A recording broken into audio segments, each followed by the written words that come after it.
సిద్ధరామయ్య జీవిత చరిత్రపై రూపొందించిన ఈ వీడియోకు తెలుగులో స్వాగతం. సిద్ధరామయ్య 1948 ఆగస్టు 3న మైసూరు జిల్లాలోని టి. నరసీపుర సమీపంలో ఉన్న వరుణ, హోబ్లీలోని సిద్ధరామనహుండి అనే మారుమూల గ్రామంలో సిద్ధరామగౌడ మరియు బోరమ్మ అనే రైతు దంపతులకు జన్మించారు. అతను తన 6 తోబుట్టువులలో 4వవాడు మరియు కురుబగౌడ సామాజిక వర్గానికి చెందినవాడు. సిద్ధరామయ్య మైసూరులోని విద్యావర్ధక సంఘం నడుపుతున్న మౌంట్ కార్మెల్ స్కూల్ మరియు విద్యావర్ధక హైస్కూల్లో తన ప్రాథమిక, మాధ్యమిక విద్యను పూర్తి చేశారు. ఆయన మైసూరులోని యువరాజ కళాశాల నుండి బ్యాచిలర్ ఆఫ్ సైన్స్ డిగ్రీని పొందారు. ఆయన తన అండర్ గ్రాడ్యుయేట్ చదువుల తర్వాత మైసూరులోని శారదా విలాస్ కళాశాల నుంచి LLB పట్టా పొందారు. సిద్ధరామయ్య పార్వతిని వివాహం చేసుకున్నాడు మరియు వారికిద్దరు కుమారులున్నారు.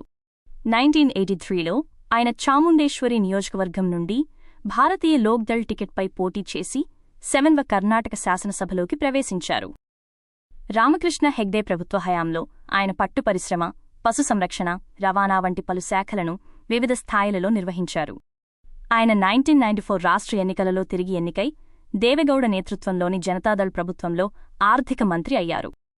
2013 అసెంబ్లీ ఎన్నికలలో ఆయన నాయకత్వంలో భారత జాతీయ కాంగ్రెస్ 224 స్థానాలకు గాను 122 స్థానాలను గెలుచుకుని స్పష్టమైన మెజారిటీని సాధించింది. 2023 అసెంబ్లీ ఎన్నికల్లో కాంగ్రెస్ విజయం సాధించిన అనంతరం సిద్ధరామయ్య ముఖ్యమంత్రిగా తిరిగి ఎన్నిక కాగా డీకే శివకుమార్ ఆయన ఉప ముఖ్యమంత్రిగా నియమితులయ్యారు. 1980 నుండి 2023 వరకు వివిధ నియోజకవర్గాలలో జరిగిన పలు అసెంబ్లీ మరియు లోక్సభ ఎన్నికలలో ఆయన గెలుపు ఓటముల చరిత్రను ఆయన ఎన్నికల ప్రదర్శన చూపిస్తుంది. ఆయన 2 సార్లు ఉప ముఖ్యమంత్రిగా, 2 సార్లు కర్ణాటక ముఖ్యమంత్రిగా కీలక పదవులు నిర్వహించారు. ఆయన నిర్వహించిన ఇతర పదవులలో కర్ణాటక ఆర్థిక మంత్రి, పశుసంవర్ధక శాఖ మంత్రి, రవాణా శాఖ మంత్రి, ఉన్నత విద్యాశాఖ మంత్రి మరియు కాంగ్రెస్ వర్కింగ్ కమిటీ సభ్యుడు వంటివి ఉన్నాయి.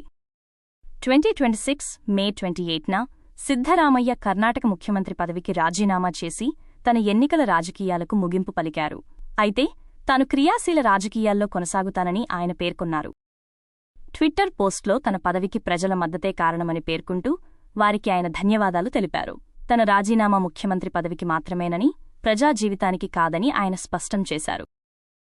తన చివరి శ్వాస వరకు సామాజిక న్యాయం కోసం పోరాడతానని, రాజ్యాంగ ఆకాంక్షలను వ్యతిరేకించే విచ్ఛిన్నకర శక్తులకు వ్యతిరేకంగా నిలబడతానని ఆయన తన నిబద్ధతను తెలిపారు.